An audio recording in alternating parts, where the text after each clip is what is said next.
Salam sehat, salam sukses untuk teman-teman semua. Berjumpa lagi dengan saya El Asamau. Pada video kali ini saya ingin share tentang bagaimana seseorang melihat beasiswa, peluang beasiswa itu adalah sebagai sebuah peluang pekerjaan. Jadi melihat atau melamar beasiswa diasosiasikan dengan melamar pekerjaan. Nah, sebelum kita lanjut ke video, saya mohon bantuan teman-teman untuk like, share, dan subscribe channel ini biar saya terus berbagi konten-konten yang positif, yang bermanfaat untuk teman-teman semua. Di video kali ini tentu saja saya ingin membuka atau memberikan motivasi lebih, kalau boleh dikatakan motivasi yang cukup ekstrim, karena melihat sebuah beasiswa itu adalah sebuah peluang pekerjaan. Kenapa saya katakan demikian? Karena hampir sebagian besar para pelamar beasiswa itu datang dari background S1 yang notabene-nya baru saja diwisuda atau menyandang status sebagai fresh graduate. Untuk itu, kepada teman-teman yang baru saja lulus kuliah, jangan dulu galau.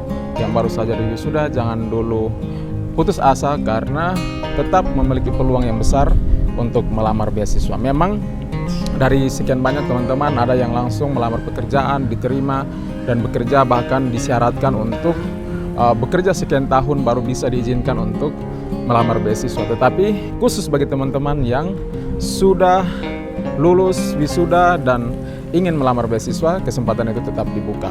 Nah, untuk teman-teman bisa lebih termotivasi untuk melamar beasiswa, mempersiapkan diri untuk melamar beasiswa, saya coba memberikan sebuah alternatif motivasi kepada teman-teman untuk melihat bahwa beasiswa ini tidak sekedar hanya untuk pergi belajar, tetapi ini betul-betul dihayati sebagai sebuah pekerjaan dalam tanda kutip.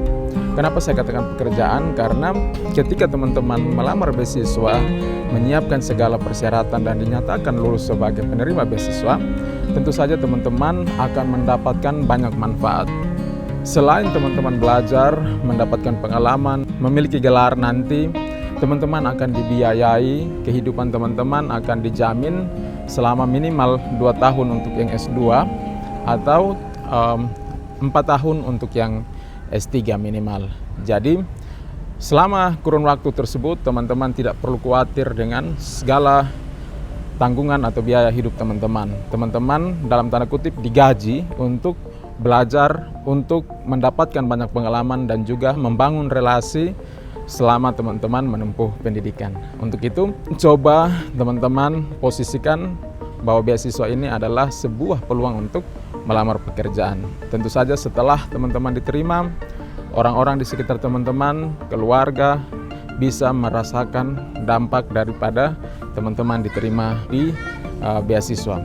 Nah, jadi demikian teman-teman pasti memiliki peluang yang sangat besar, dan tentu saja ada banyak motivasi yang teman-teman tentukan supaya bisa on fire untuk mengejar beasiswa. Tetapi alternatif motivasi ini juga bisa teman-teman pertimbangkan sehingga teman-teman yang baru saja lulus kuliah, yang fresh graduate bisa melamar beasiswa dan bisa menganggap ini sebagai sebuah pekerjaan yang harus dikerjakan oleh teman-teman.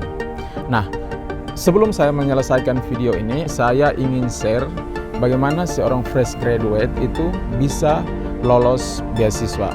Karena kecenderungannya biasanya beasiswa itu mencari orang-orang yang memang sudah bekerja, profesional, yang sudah punya kontribusi terhadap tempat kerja mereka, lingkungan, atau bahkan terhadap bangsa dan negara. Tetapi banyak sekali yang saya temui, teman-teman saya itu juga baru saja lulus, bahkan masih di bawah 1 tahun, mereka sudah bisa mendapatkan beasiswa. Alasannya kenapa? Alasannya adalah mereka tetap aktif setelah lulus, walaupun mereka belum diterima untuk bekerja, mereka tetap aktif untuk terlibat dalam setiap kegiatan sosial di sekitar mereka. Mereka mencoba mencari banyak pengalaman dengan menjadi volunteer, baik itu di acara-acara keagamaan, acara sosial maupun pemerintah. Mereka tetap terlibat di sana, dan juga mereka menjadikan itu sebagai sebuah wadah untuk mereka belajar, mengumpulkan pengalaman, dan itu bisa digunakan ketika mereka melamar beasiswa, sehingga nanti akan dilihat oleh para interviewer nanti ketika wawancara atau ketika teman-teman menulis esai. Ada banyak hal yang bisa teman-teman jabarkan, apa kontribusi teman-teman selama ini walaupun masih menyandang status sebagai fresh graduate, baru lulus saja dari perguruan tinggi, tetapi sudah banyak hal yang teman-teman lakukan. Tidak perlu yang besar-besar, bisa terlibat di lingkungan sekitar, ada kegiatan-kegiatan sosial, teman-teman bisa mengembangkan itu, atau bahkan ada hal-hal khusus, hobi-hobi yang bisa teman-teman kembangkan yang berdampak terhadap orang lain. Itu bisa dijadikan sebuah wadah, sebuah pengalaman untuk teman-teman melamar beasiswa nanti, sehingga ketika teman-teman menghadapi wawancara, banyak hal yang bisa teman-teman ceritakan, termasuk apa yang akan teman-teman lakukan nanti ketika selesai kuliah S2 nanti.